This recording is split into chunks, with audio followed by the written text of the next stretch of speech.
दोस्तों ये है 3-in-1 एपिसोड। इस वीडियो में मैं आपको बताऊंगा 3 बातें, एनएफसी, पेपल और 2 स्टेप वेरिफिकेशन। बहुत ही महत्वपूर्ण और जानकारी वाली है ये वीडियो। तूने मारी एंट्री यार, दिल में बजी घंटी यार। हेलो एंड वेलकम दोस्तों, मैं हूं हितेश कुमार और आप देख रहे हैं टेक्निकल दोस्त। तूने मारी एंट्री यार, दिल में बजी घंटी यार। एनएफसी दोस्तों, आपने अपने फोन में एनएफसी का एक फंक्शन जरूर देखा होगा या कहीं ना कहीं इसके बारे में पढ़ा या सुना जरूर होगा। क्या है दोस्तों, बहुत ही कमाल की टेक्नोलॉजी है। हालांकि बहुत पहले डेवलप हो चुकी लेकिन अभी चलन में है। ये ब्लूटूथ जैसी है, वैसे ब्लूटूथ से फार बेटर है लेकिन है उसी के जैसी। क्या करती है दोस्तों, ये कम्युनिकेट करती है दूसरी डिवाइस से ऑलमोस्ट टच करके। यानी अगर एक डिवाइस से दूसरी डिवाइस को कनेक्ट करना है तो ये ऑलमोस्ट टच करके कनेक्ट करती है, कम्युनिकेट करती है। चलो इसे एक एग्जांपल द्वारा समझाता हूं। मान लीजिए आपके घर में होम थिएटर है या स्पीकर है, उसे आप ब्लूटूथ से कनेक्ट करना चाहते हो अपने फोन से, तो आपको क्या करना होगा, अपने फोन का ब्लूटूथ ऑन करना होगा ना, और पेयर करना होगा, तब जाके वो होम थिएटर आपके फोन से कनेक्ट होगा। लेकिन एनएफसी की मदद से, यानी अगर आपका होम थिएटर में एनएफसी चिप है और आपके फोन में भी एनएफसी का फंक्शन है, तो आपको कुछ नहीं करना, अपने फोन को होम थिएटर से ऐसे टच करना है, बस कनेक्ट हो गया। कोई पेयरिंग नहीं, कोई कोड नहीं, कुछ भी नहीं। तो बस यही और इसी प्रकार का कार्य है एनएफसी का। एनएफसी काम करती है 4 से 5 सेंटीमीटर के क्षेत्र में। यानी एक एनएफसी एनेबल डिवाइस दूसरी एनएफसी एनेबल डिवाइस से 4 या 5 सेंटीमीटर के करीब आते ही, जिसे हम ऑलमोस्ट टच करना कहते हैं, उससे ये कम्युनिकेट करती है। इसके बहुत बेहतर प्रयोग है। इवन भारत में भी इसका चलन शुरू हो गया है। कई जगहों पर एनएफसी एनेबल डिवाइसेस मिल रही हैं, देखी जा रही हैं, और बाहर देशों में तो इसका प्रयोग पहले से बहुत बढ़िया तरीके से हो रहा है। इसी कारण इसके टॉप 5 यूजेस हैं जिन्हें मैं आपको बताने जा रहा हूं। फाइल ट्रांसफर दोस्तों, ब्लूटूथ की तरह आप एनएफसी से भी फाइल ट्रांसफर कर सकते हैं, जो कि बहुत जल्दी से हो जाती है। कैसे, आपको अपने फोन में फाइल ओपन करनी है, यानी जो भी फाइल आप भेजना चाहते हो उसे सेलेक्ट करना है और दूसरे एनएफसी अनेबल स्मार्टफोन से टच कर देना है। वो फाइल ऑटोमेटिकली उसमें चली जाएगी। थोड़ी धीरे जाती है, लेकिन एंड्रॉइड बीम अगर आप नामक एप्लीकेशन इंस्टॉल करते हो तो थोड़ी और तेजी से चली जाएगी। यानी केवल टच करना है, नो पियरिंग। कनेक्टेड डिवाइसेस दोस्तों, मार्केट में एनएफसी अनेबल बहुत सारी डिवाइसेस मिल रही हैं। जैसे कि मैंने बताया कि speaker, home theatre NFC enable मिल रहे हैं और आपको अपने फोन से केवल टच करके उनसे कनेक्ट करना है। तो ये भी एक बहुत बेहतर प्रयोग है एनएफसी का। बिजनेस कार्ड दोस्तों, एनएफसी अनेबल बिजनेस कार्ड बन रहे हैं मार्केट में। क्या करना है, केवल बिजनेस कार्ड से टच करना है, तो जिसका भी वो बिजनेस कार्ड था, मान लो किसी बिजनेसमैन का था, तो उसकी सारी डिटेल आपके फोन में एज इट इज सेव हो जाएगी। हाँ, बिजनेस कार्ड से कॉन्टैक्ट नंबर सेव करना पड़ता था ना, लेकिन एनएफसी वाले बिजनेस कार्ड पर आपको केवल टच करना है, कॉन्टैक्ट नंबर या कोई भी डिटेल ऑटोमेटिकली आपके फोन में सेव हो जाएगी।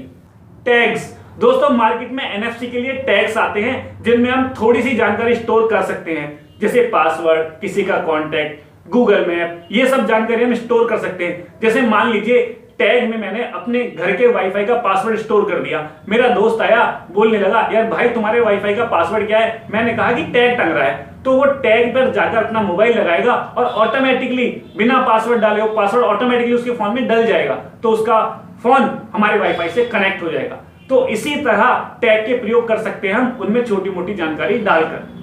पेमेंट दोस्तों, एनएफसी का सबसे बेहतर और सबसे चलन वाला प्रयोग यही है। बाहर देशों में तो हो ही रहा था, भारत में भी इसका प्रयोग कई जगह होने लगा है, खासकर मूवी टिकट लेने के लिए।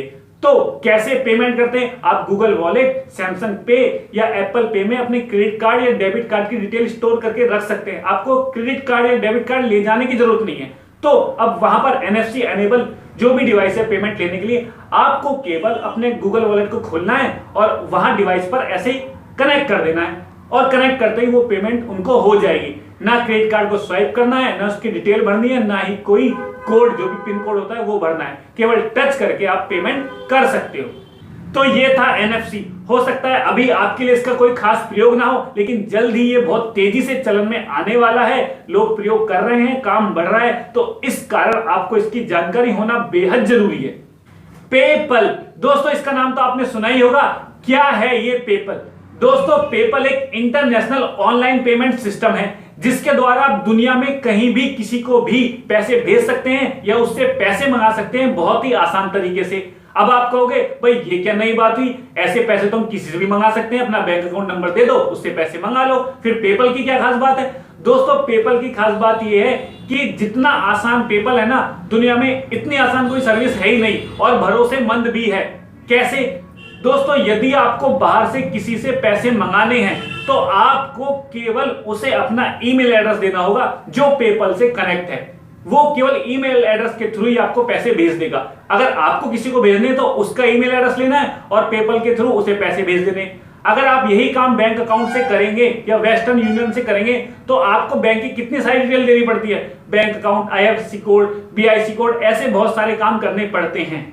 लेकिन पेपल में कुछ नहीं करना पड़ता, केवल ईमेल एड्रेस देना पड़ता है। यदि आप ऑनलाइन काम करते हो, एक फ्रीलांसर हो या फाइवर पर लोगों को बाहर देश में सर्विस देते हो, तो आपके लिए बेहद जरूरी है पेपल अकाउंट, क्योंकि बाहर से पैसे मंगाने के लिए आपको पेपल अकाउंट की ही जरूरत पड़ेगी, केवल उन्हें ईमेल एड्रेस देना पड़ेगा। आपको एक बात बताऊं, मैंने भी ई-वे पर अपनी पेंटिंग्स के ना प्रिंट डाले थे, तो वहां भी उन्होंने मुझसे पेपल अकाउंट की डिटेल मांगी थी, यानी पेपल अकाउंट ही मांगा था, तब मैंने पेपल अकाउंट खोला था उस वक्त। तो ऐसी स्थिति में इंटरनेशनल लेन देन के लिए पेपल बहुत आसान और बहुत सुरक्षित तरीका है।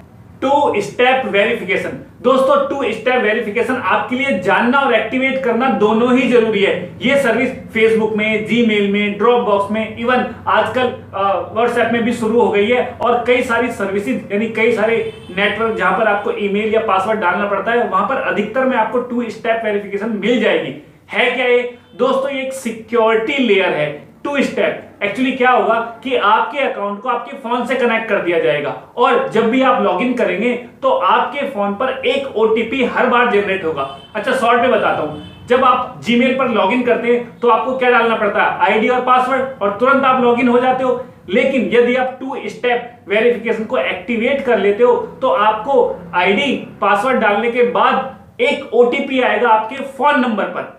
अब उस OTP को डालने के बाद ही आप उस अकाउंट में लॉगिन कर पाएंगे। इससे क्या फायदा है दोस्तों? इससे फायदा यह है कि आपका अकाउंट पूरी तरह प्रोटेक्ट और सिक्योर हो जाएगा और हैक होने की संभावना ही खत्म हो जाएगी, क्योंकि लॉगिन करने के लिए फिर आपको या किसी को भी आपके मोबाइल की या उस फोन नंबर की जरूरत पड़ेगी और कोई और अन्य व्यक्ति तो कभी उस पर लॉगिन कर ही नहीं पाएगा। तो मैं आपसे ये कहना चाहता हूं कि प्लीज हो सके तो आप 2 स्टेप वेरिफिकेशन को एक्टिवेट कर लो, चाहे आपका फेसबुक हो, जीमेल हो या ड्रॉप बॉक्स हो, या जहां भी 2 स्टेप वेरिफिकेशन एक्टिवेट हो सकता हो तो वहां पर आप कर लीजिए। जीमेल की सेटिंग्स में जाके आपको ये ऑप्शन आसानी से मिल जाएगा और ऑलमोस्ट सभी की सेटिंग्स में जाके ये ऑप्शन आसानी से मिल जाता है। तो प्रोटेक्ट करें अपने सभी अकाउंट को 2 स्टेप वेरिफिकेशन से, ताकि आपके सभी अकाउंट्स, पासवर्ड, डाटा पूरी तरह सिक्योर हो जाए। मैं उम्मीद करूंगा कि आपको ये 3-in-1 एपिसोड पसंद आया होगा और मेरे द्वारा दी गई जानकारी का प्रयोग करके आप अपनी लाइफ को बेटर बनाएंगे। दोस्तों हमारे देश की कुछ लड़कियां तो बड़ी कमाल की हैं, सीधा पायलट बनने की बात करती हैं, अंतरिक्ष में, नासा में जाने की बात करती हैं, और कुछ लड़कियों ने तो बिल्कुल ही हद कर रखी है, उन्हें तो इससे ही फुर्सत नहीं मिल रही कि मेले बाबू ने खाना खाया या नहीं।